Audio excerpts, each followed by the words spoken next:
को आमंत्रित करता हूं, वो आए।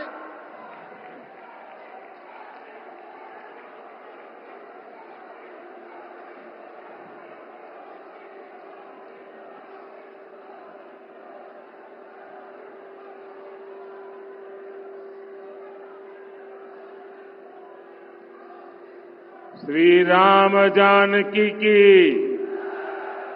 श्री राम जानकी की, बाबा पटियावाले की, बाबा पटियावाले की।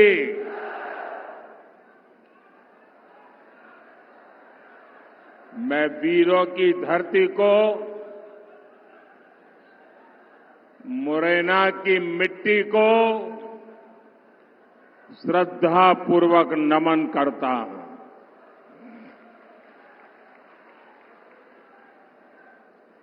मुरैना ने हमेशा उन्हीं का साथ दिया है जिनके लिए राष्ट्र प्रथम है। आप सबका उत्साह देखकर मैं कह सकता हूं कि मुरैना आज भी न अपने संकल्प से डिगा है और न ही कभी डिगेगा।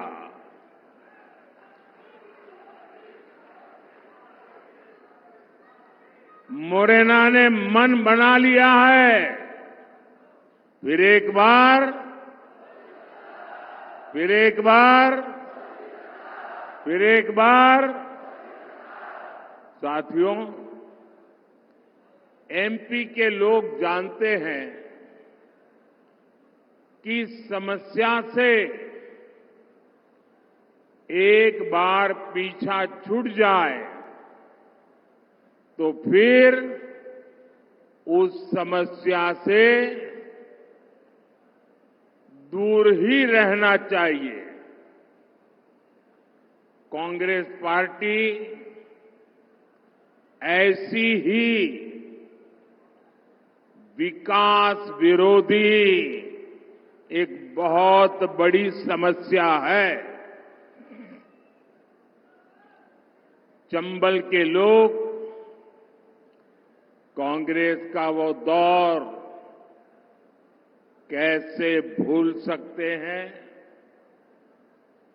कांग्रेस ने चंबल की पहचान खराब कानून व्यवस्था ऐसे क्षेत्र के तौर पर बना दी थी। उस दौर में कांग्रेस ने एमपी को देश के बीमारू राज्यों की लाइन में खड़ा कर दिया था।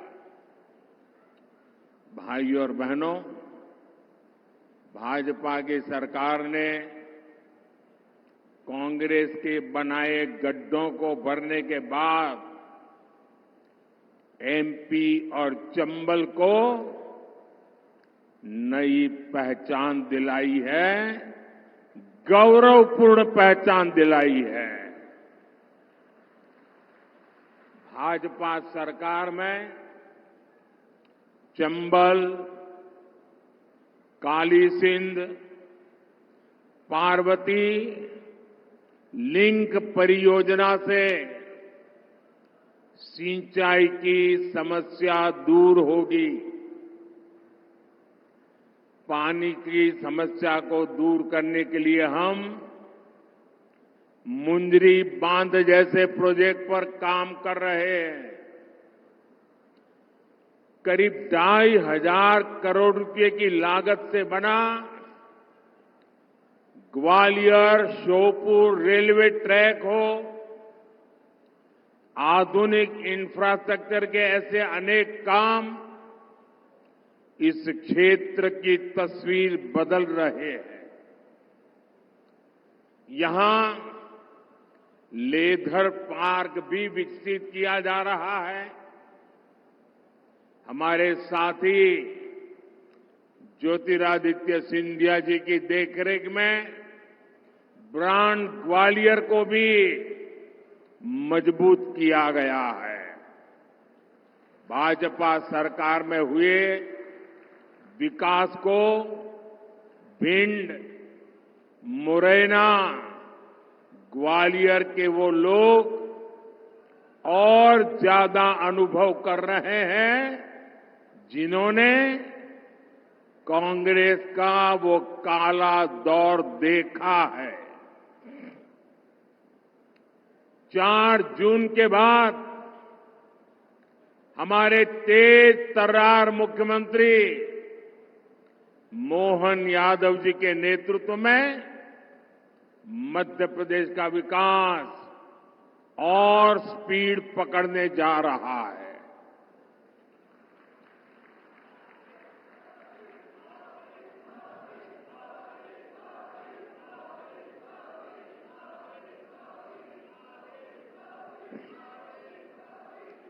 साथियों, भाजपा के लिए देश से बड़ा और कुछ भी नहीं है और कांग्रेस के लिए अपना परिवार ही सब कुछ है। कांग्रेस की पॉलिसी है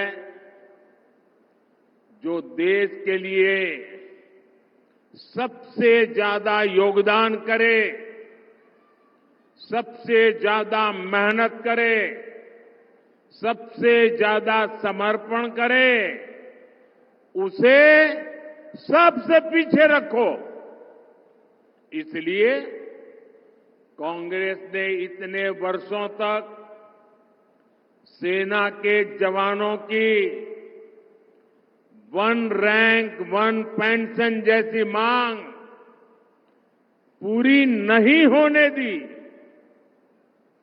हमने सरकार बनते ही 1 रैंक 1 पेंशन को लागू किया। हमने सीमा पर खड़े जवानों की सुविधा की भी चिंता की। कांग्रेस सरकार ने जवानों के जो हाथ बांध रखे थे, हमने उन्हें भी खुली छूट दे दी। हमने कहा, अगर 1 गोली आती है 10 गोली चलनी चाहिए।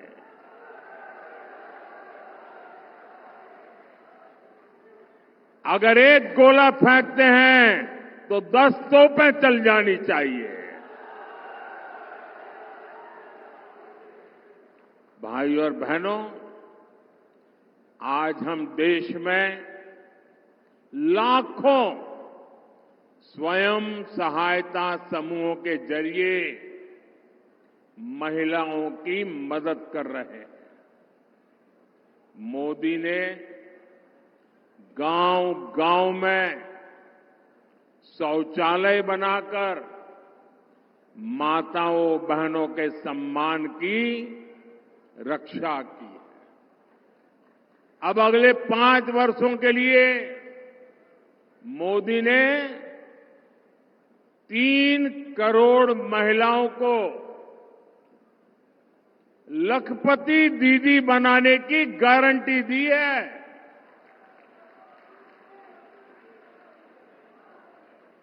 3 करोड़ महिलाएं जब लखपति दीदी बनती है तो उस परिवार की, उस गांव की सारी अर्थव्यवस्था तेज गति से दौड़ने लग जाती है।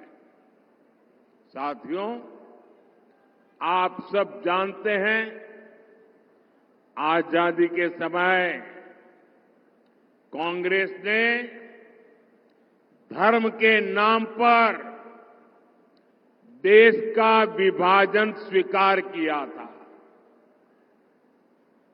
मां भारती के हाथों की जंजीरें काटने के बजाय कांग्रेस ने मां भारती की भुजाएं ही काट दी थी, देश के टुकड़े कर दिए थे। लेकिन कांग्रेस सुधरने को तैयार नहीं है। कांग्रेस को लगता है यही उसके फायदे का रास्ता है, यही उसके फायदे के लिए सरल रास्ता है। आज एक बार फिर कांग्रेस कुर्सी के लिए छटपटा रही है और कुर्सी पाने के लिए भांति भांति के खेल खेल रही है। देश के कोटि कोटि नागरिकों के आंखों में धूल झोंककर सत्ता हथियाने के लिए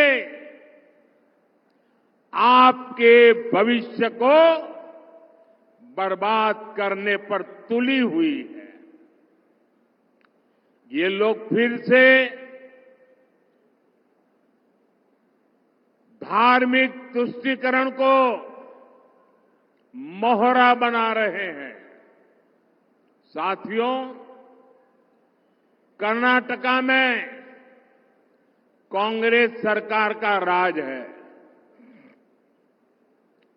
और उन्होंने क्या पाप किया है, आप हैरान हो जाओगे। मुझे बताइए कि आपके गांव में कोई आकर के कह दे कि भाई इस गांव में सारे के सारे लोग अब ये नहीं ये हो गए, तो आपको मंजूर होगा क्या? कांग्रेस सरकार ने कर्नाटका में जितने भी मुस्लिम समाज के लोग हैं, उच्च वर्ग के होंगे, धनी होंगे, व्यापारी होंगे, उद्योगपति होंगे, न्यायमूर्ति होंगे, कोई भी होंगे, बस सिर्फ वो मुसलमान होना चाहिए। अगर वो मुसलमान है तो उन्होंने रातों रात एक कागज निकालकर हस्ताक्षर करके उन सबको ओबीसी घोषित कर दिया। अभी ओबीसी घोषित कर दिया तो बहुत बड़ा तूफान हो गया। यानी वहां कांग्रेस ने शिक्षा और सरकारी नौकरी में पहले जिन ओबीसी लोगों को आरक्षण मिलता था, उस ओबीसी समाज में इतने सारे नए डाल दिए कि ओबीसी समाज को जो आरक्षण मिलता था वो उनसे छीन लिया, चोरी छुपी से छीन लिया। और जो मुसलमानों को नया ओबीसी बना दिया था, गैर कानूनी तरीके से बना दिया था, संविधान के विपरीत बना दिया था, बाबा साहब आंबेडकर की भावना के विरुद्ध बना दिया था, उस मुस्लिम समाज को ओबीसी को जो मिलता था वो लूट करके उनको दे दिया। आप सबको मालूम है, जब देश का संविधान बना महीनों तक माथापच्ची हुई, चर्चाएं हुई, देश के गणमान्य लोगों ने चर्चाएं की। बाबा साहब आंबेडकर में उन चर्चाओं के आधार पर संविधान को लिखा गया और सबने सोच समझ करके तय किया कि देश की एकता अखंडता के लिए देश का संविधान किसी भी सूरत में धर्म के आधार पर आरक्षण नहीं देगा। बाबा साहब आंबेडकर ने कहा, धर्म के आधार पर आरक्षण नहीं दिया जा सकता और इसलिए कांग्रेस ने धोखेबाजी की, पिछले दरवाजे से किया। खुद बाबा साहब आंबेडकर की पीठ में छुरा भोंक दिया। लेकिन वोट बैंक और तुष्टीकरण में डूबी कांग्रेस कर्नाटका का यही मॉडल पूरे देश में लागू करना चाहती है। साथियों, कांग्रेस दलितों का, पिछड़ों का, आदिवासियों का हक छीनने का षड्यंत्र लंबे समय से कर रही है। 19 दिसंबर 2011 को जब उनकी सरकार थी, तब की कांग्रेस की केंद्र सरकार धर्म के नाम पर आरक्षण देने का एक मुसद्दा, एक नोट कैबिनेट में लेकर आई थी।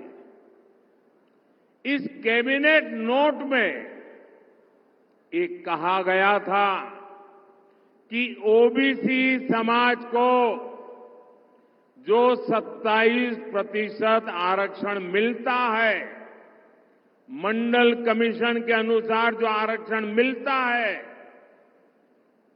उस आरक्षण का एक हिस्सा काट करके 27% में से एक टुकड़ा काट करके मजहब के नाम पर दिया जाएगा। सिर्फ 2 दिन बाद 22 दिसंबर 2011 को इसका आदेश भी निकल दिया गया। बाद में आंध्र प्रदेश के हाई कोर्ट ने कांग्रेस सरकार के इस आदेश को रद्द कर दिया। ये सुप्रीम कोर्ट में गए, लेकिन राहत नहीं मिली। तब 2014 में कांग्रेस ने घोषणा पत्र में लिखा कि धर्म के आधार पर आरक्षण देने के लिए कानून बनाना पड़े तो कानून भी बनाएंगे। तो 2014 में ओबीसी समाज जग गया, दलित समाज जग गया, आदिवासी समाज जग गया और उन्होंने तय किया कि ये लोग तो अगर ये करेंगे तो हमारी तो आने वाली पीढ़ियां बर्बाद हो जाएगी, हमारे सपने चूर चूर हो जाएंगे। और उसके बाद इस समाजों ने एक होकर के कांग्रेस के सपनों को मिट्टी में मिला दिया, उनको सत्ता से बाहर कर दिया। फिर भी सुधरने को तैयार नहीं है। अब ये वो अधूरा काम पूरा करने के लिए फिर से नई चाल चलने लगे हैं। कांग्रेस की चली तो यहां मध्य प्रदेश में जो हमारे कुशवाहा भाई बहन हैं, गुर्जर भाई बहन है, यादव भाई बहन है, गडरिया भाई बहन है, धाकड़ प्रजापति समाज हो, ऐसे सब समाज को जो आरक्षण मिलता है, जैसे हमारे यहां कुमार, तेली, माझी, नाई, सुनार समाज, ऐसे समाजों को जो आरक्षण मिलता है, कांग्रेस इन सभी ओबीसी जातियों से उनका हिस्सा छीनकर अपने चहेते वोट बैंक को मजबूत करने के लिए उनके चरणों में देने का मन बना करके बैठी है। आप मुरैना के लोग मुझे बताइए, क्या आप ऐसा पाप होने देंगे? पूरी ताकत से बताइए। उनको जरा डर लगे ऐसा करिए। क्या ऐसा होने देंगे? ये ओबीसी का हक छीनने वालों को पूरी तरह साफ कर देंगे, चुन चुन करके साफ कर देंगे, हर पोलिंग बूथ में साफ कर देंगे। साथियों, भाजपा सबका साथ, सबका विकास के मंत्र पर चलने वाली पार्टी है।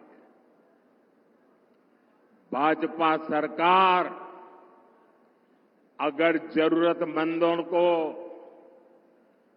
कोविड के समय अगर राशन की जरूरत है तो कोई भेदभाव नहीं, न जाति का भेदभाव, न धर्म का भेदभाव, जरूरतमंद 80 करोड़ लोगों को मुफ्त राशन देता रहा। क्या कभी आपने कोई शिकायत सुनी है? आपने कभी सुना है कि हमारे गांव में वो मुसलमान भाई है इसलिए उसको मिलता नहीं है? कभी सुना है? भाइयों बहनों, भाजपा सरकार ने 4 करोड़ गरीबों को पक्के मकान दिए। ये घर बिना भेदभाव हर धर्म के लोगों को मिले हैं।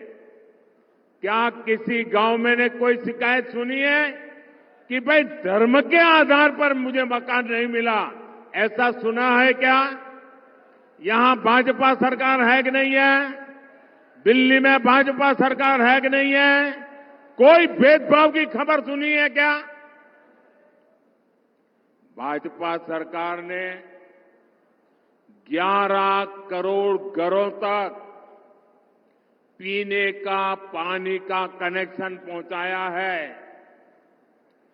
कोई जातिवाद नहीं होने दिया, कोई धर्म के नाम पर भेदभाव नहीं होने दिया, क्योंकि सबका साथ, सबका विकास ये हमारा मंत्र है।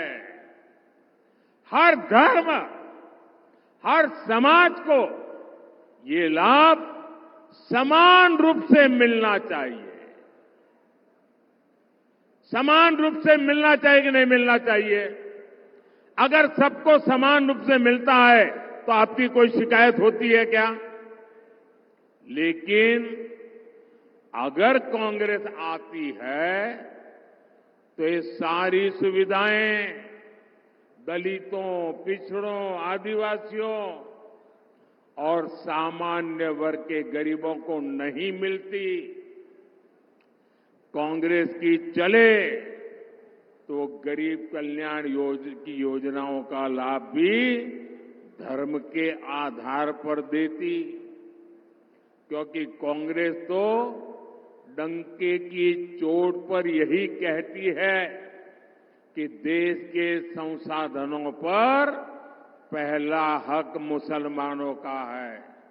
मोदी कहता है देश के संसाधनों पर पहला हक इस देश के गरीबों का है, इस देश के पिछड़ों का है, इस देश के आदिवासियों का है। साथियों, कांग्रेस एक के बाद एक ऐसी घोषणाएं कर रही है जो देश को भी कमजोर करेगी और आपके परिवार को भी कमजोर करोगी।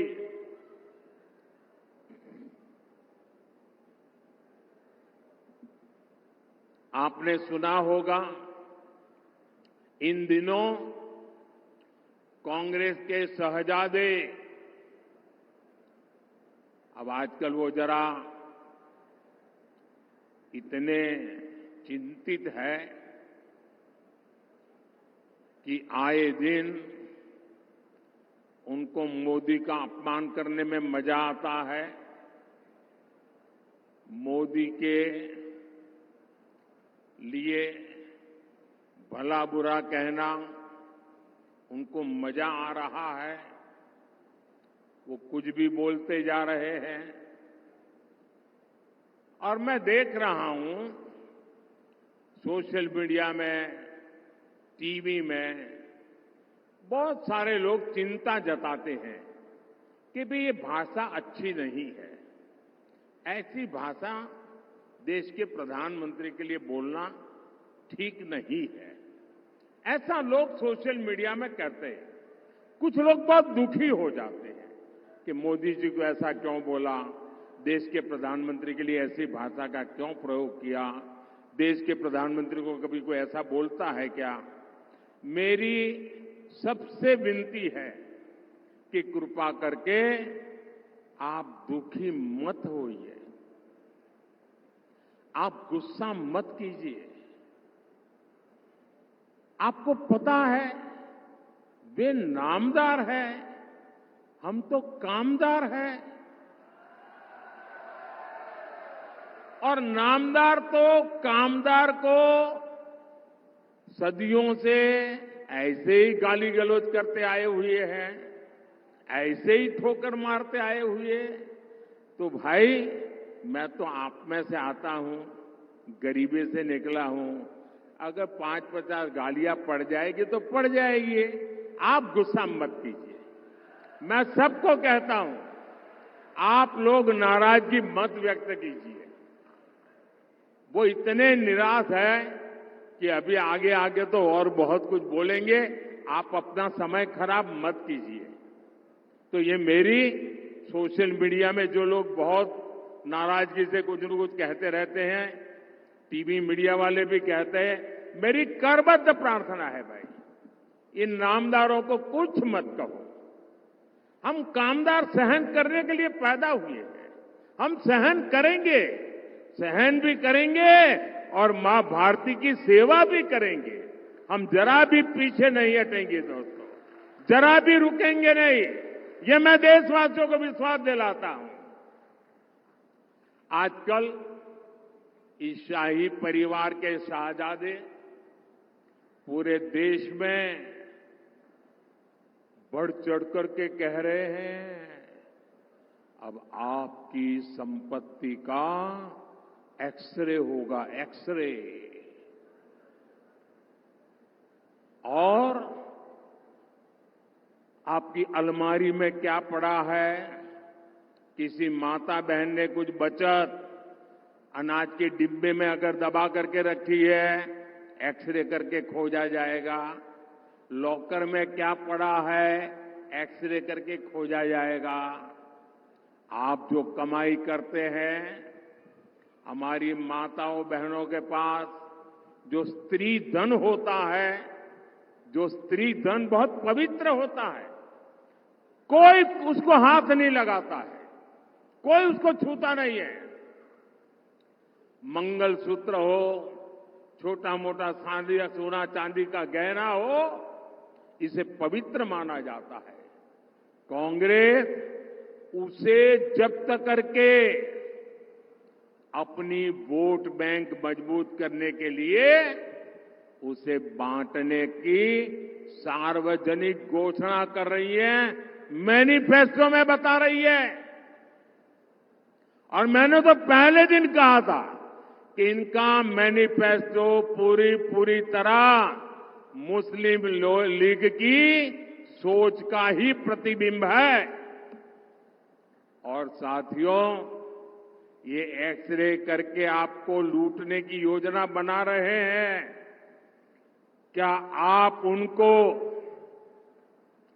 आपकी संपत्ति छीनने का अधिकार देंगे क्या? इनको चुनाव में जीतने देंगे क्या? इतना ही नहीं, ये इससे भी संतुष्ट नहीं है, वो जीते जी तो छोड़िए, ये स्वर्गवास के बाद भी, मृत्यु के बाद भी आपकी जो बची हुई संपत्ति है, जो स्वाभाविक रूप से आपके बेटे बेटी को मिलनी चाहिए, वो भी आप नहीं दे पाओगे। आपने कितनी ही मेहनत करके बच्चों के लिए इकट्ठा किया होगा, कांग्रेस वाले कहते हैं कि उनकी सरकार आएगी तो वो भी डुब्बे में से गुल कर दिया जाए।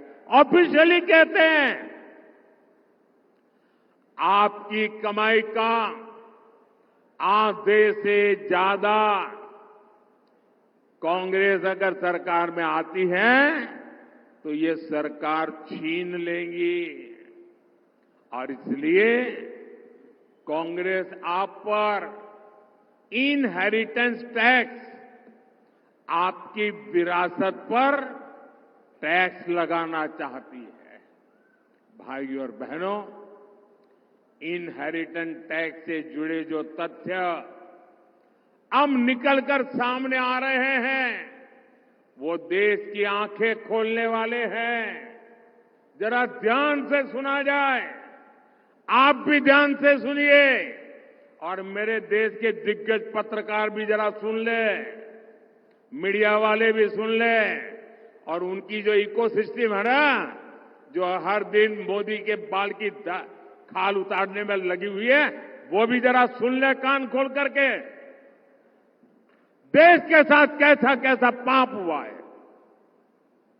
मैं आज देश के सामने पहली बार एक दिलचस्प तथ्य आपके सामने रखना चाहता हूं। जब देश की एक प्रधानमंत्री बहन इंदिरा जी नहीं रही,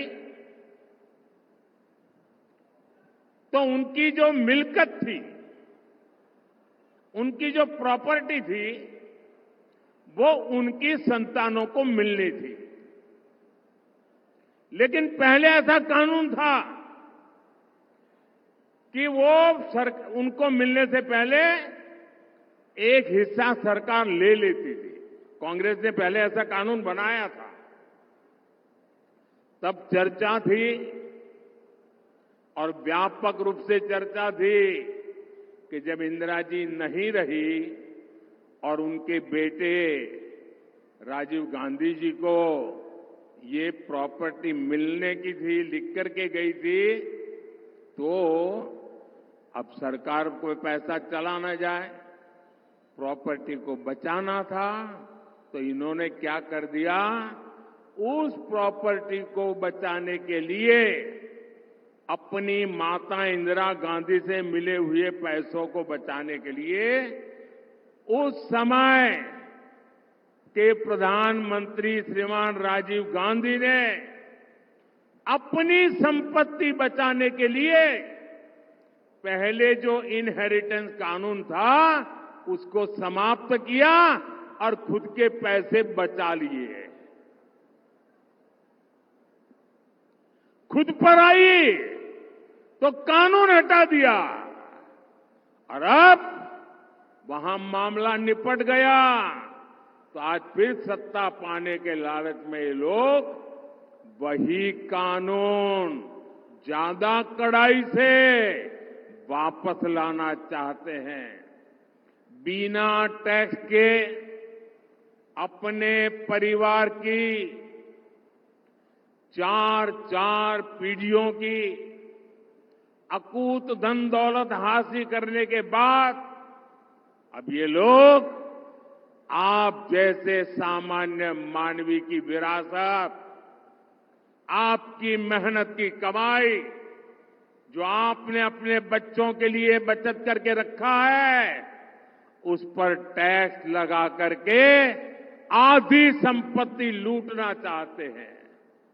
और इसलिए ही तो देश कह रहा है, कांग्रेस की लूट जिंदगी के साथ भी और जिंदगी के बाद भी। साथियों, आपके और कांग्रेस के आपके साथ खिलवाड़ करने के उनके जो इरादे हैं, कांग्रेस के इन खतरनाक इरादों के बीच आपके हकों की रक्षा के लिए ये मोदी दीवार बन के खड़ा है।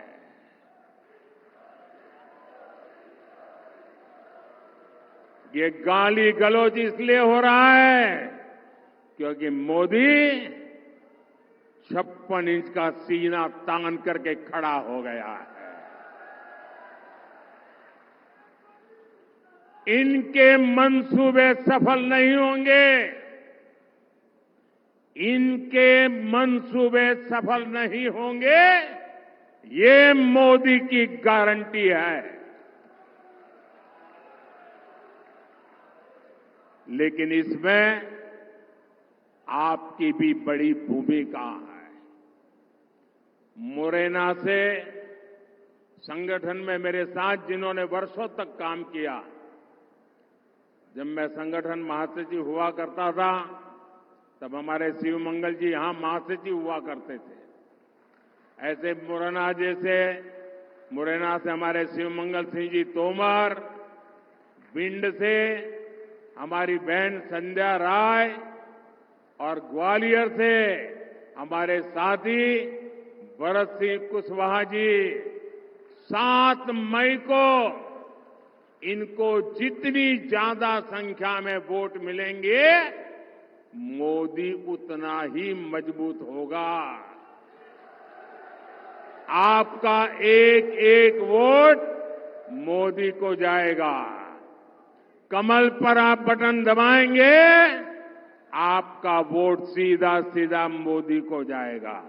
और इसलिए मोदी आज आपसे आशीर्वाद मांगने आया है।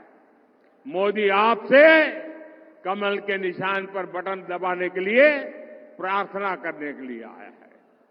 तो घर घर जाएंगे, मतदान करवाएंगे, हमारे साथियों को जिताएंगे, पोलिंग बूथ जीतेंगे, पक्का करेंगे। अच्छा, मेरा एक काम करोगे? मेरा आपसे अनुरोध है कि आप घर घर जाकर के ये भी कहना कि मोदी जी आए थे और मोदी जी ने आपको प्रणाम कहा है। मेरा प्रणाम पहुंचा देगा? मेरा प्रणाम पहुंचा दोगे? बोलिए मेरे साथ, भारत माता की, भारत माता की, भारत माता की। बहुत बहुत धन्यवाद।